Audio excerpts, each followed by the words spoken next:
Assalamualaikum warahmatullahi wabarakatuh. Waalaikumsalam warahmatullahi wabarakatuh. Selamat pagi untuk memulai pembelajaran pada pagi hari ini. Ketua kelas disiapkan dulu untuk berdoa. Siap, Habib. Siap. Baca doa dimulai.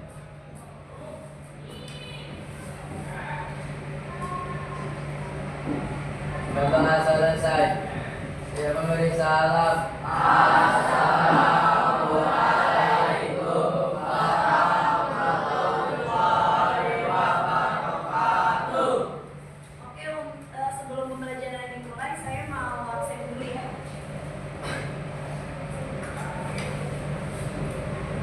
Ahmad Zulfikri, Aura Mega, Cika Madeva, Ilham, Muhammad Hasan, Hadir. Haikal, Hadir.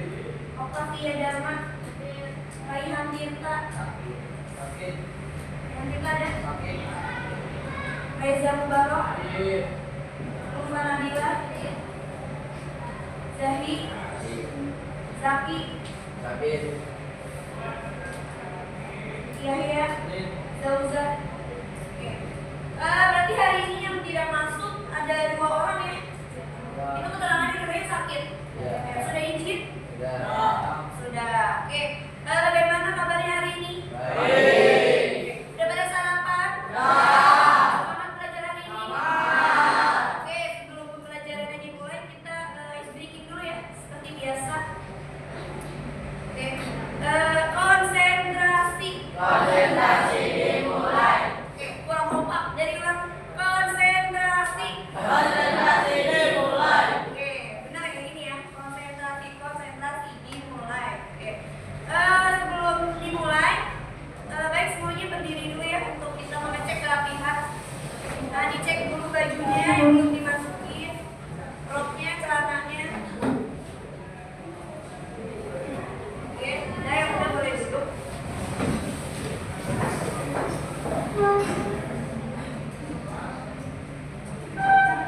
Pada pagi hari ini kita akan membahas mengenai etika dan resiko kecerdasan buatan KA dalam pelajaran bahasa Indonesia pada materi laporan hasil observasi. Ya, kalian di sini semuanya perhatikan yang saya akan menjelaskan.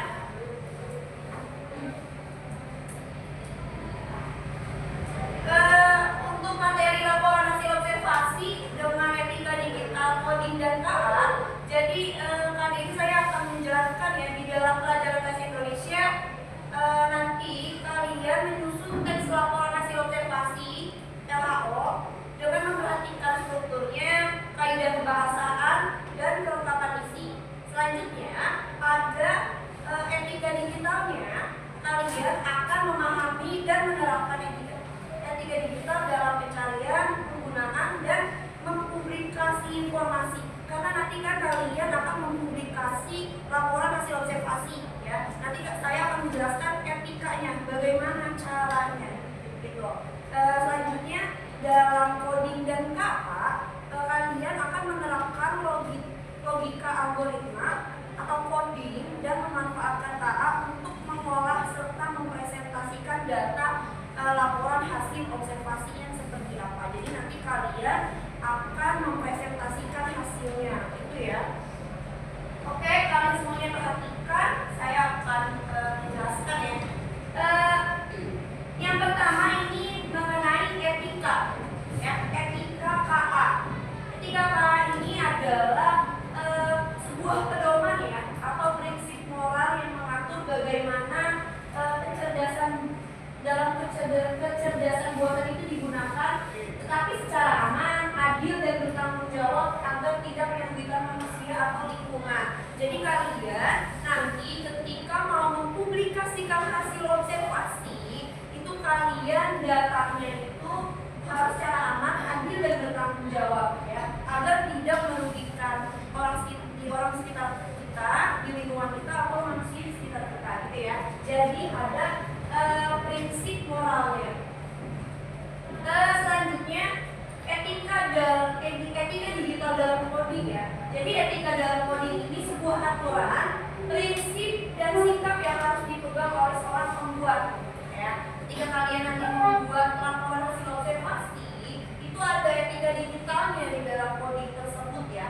Jadi kita itu harus, sikap kita itu harus dipegang oleh pembuat program atau coder ya. Di dalam teknologi untuk memastikan bahwa kode yang kita buat ini aman, jujur, bermanfaat, dan tidak merugikan orang lain. Cara singkatnya gini, ketika kalian ingin membuat laporan hasil observasi, kalian tidak boleh mengcopy paste ya, tidak boleh mengutip karya orang lain ya. Itu ada etikanya di dalam sebuah coding gitu ya. Selanjutnya tujuan etika KA ya. Tujuannya itu menjamin pengguna secara aman dan bermanfaat ya. Terus menghindari penyalahgunaan teknologi, melindungi privasi keamanan data, serta mengatur bertanggung jawab pengembangan dan pengguna KA. Ya. Selanjutnya di sini saya akan menjelaskan prinsip-prinsip etika KA. Ya. Prinsipnya itu ada 5. Yang pertama itu ada keadilan KA. Jadi kita tuh tidak boleh mendiskriminasi. Ya. Kedua itu transparansi. Transparansi itu cara kerja KA itu harus dapat dijelaskan. Selanjutnya ada keamanan. Keamanan itu harus dirancang agar tidak membahayakan. Terus privasi. Data penggunaan harus dijaga. Ya, dijaga kerahasiaannya. Serta ada tanggung jawabnya juga nih di dalam prinsip-prinsip etika KA. Tanggung jawab itu pengembang dan pengguna harus siap menanggung konsekuensinya dari penggunaannya. Ya.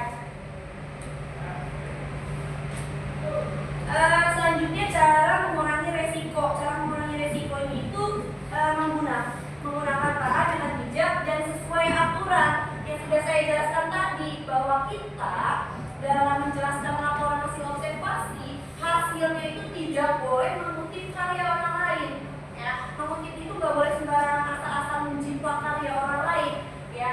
Itu karena nanti ada pelanggarannya ya. Jadi disebutnya etika penggunaan digital dalam materi laporan hasil observasi itu ya. Cara menurunnya biar kalian lebih paham, ketika kita ingin melakukan sesuatu kita pikir-pikir dulu, gak boleh menciplak karya orang lain gitu ya. Nah, bagaimana nih cara penerapan etika dalam coding? Nah, ini cara penerapannya ya, kalian perhatikan semuanya. Nah, yang pertama itu menggunakan lisensi atau open source dengan benar ya. Terus penjelasan seperti ini ya. Coding bukan hanya soal membuat program aja, tetapi soal membuat program yang aman, adil, dan bermanfaat bagi semua orang. Contohnya seperti ini ya. Penjelasannya kemarin sudah saya jelaskan ketika kalian menggunakan memanfaatkan digital coding. Kemarin kalian sudah mengedit materi slide sebelumnya ya melalui Canva dan Sino.com, benar? Nah, kalian melakukannya harus berdasarkan etika dan tanggung jawab yang benar ya. Oke, sampai sini ada yang mau ditanyakan? Sudah paham semuanya? Ya. Oke, jika sudah paham semua, saya akan membagikan soal-soal ya yang nantinya akan kalian presentasikan. Ini soal-soalnya berkaitan dengan etika digital dengan materi laporan hasil observasi. Soalnya ada 3, nanti hasilnya kalian akan presentasikan. Salah satu soalnya itu kalian akan menjelaskan menurut pendapat kalian mengenai etika digital yang kamu terapkan dalam saat laporan hasil observasi itu bagaimana ya. Selanjutnya nanti soalnya itu kamu jelaskan juga bagaimana coding membantu dalam mengolah data pada laporan hasil observasi. Selanjutnya bagaimana KA membantu menerapkan hasil laporan ya. Penjelasannya kemarin sudah saya jelaskan dan sekarang ini saya akan menjelaskan etikanya seperti apa. Jadi kalian nanti akan jelasin aja menurut pendapat kalian, lalu nanti hasilnya dipresentasikan ya. Sampai sini paham? Paham? Oke, saya bagikan soalnya ya.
kalian semua. Jadi seperti itu ya. Sampai sini ada yang mau dipertanyakan mengenai etika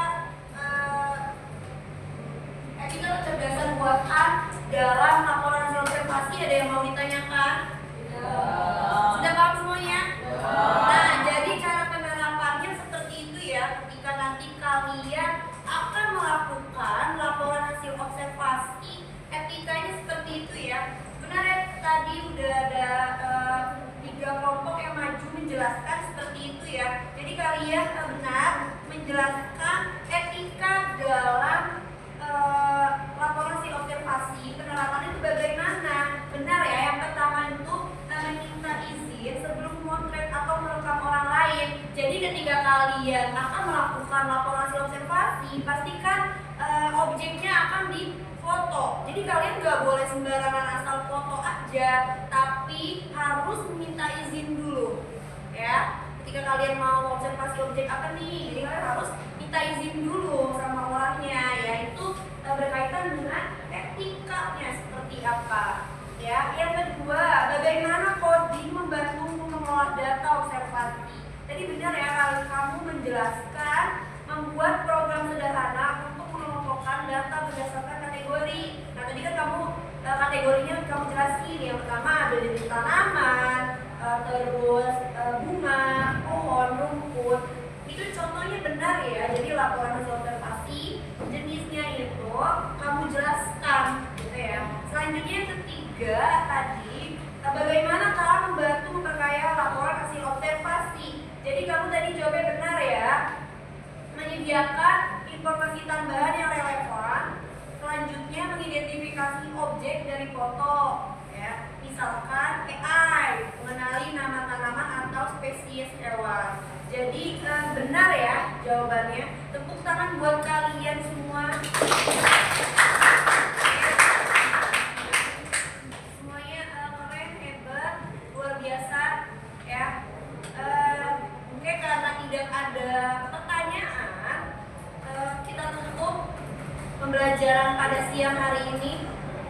Untuk ditutup, ketua kelas disiapkan dulu untuk berdoa. Siap Rafi. Siap. Dimulai.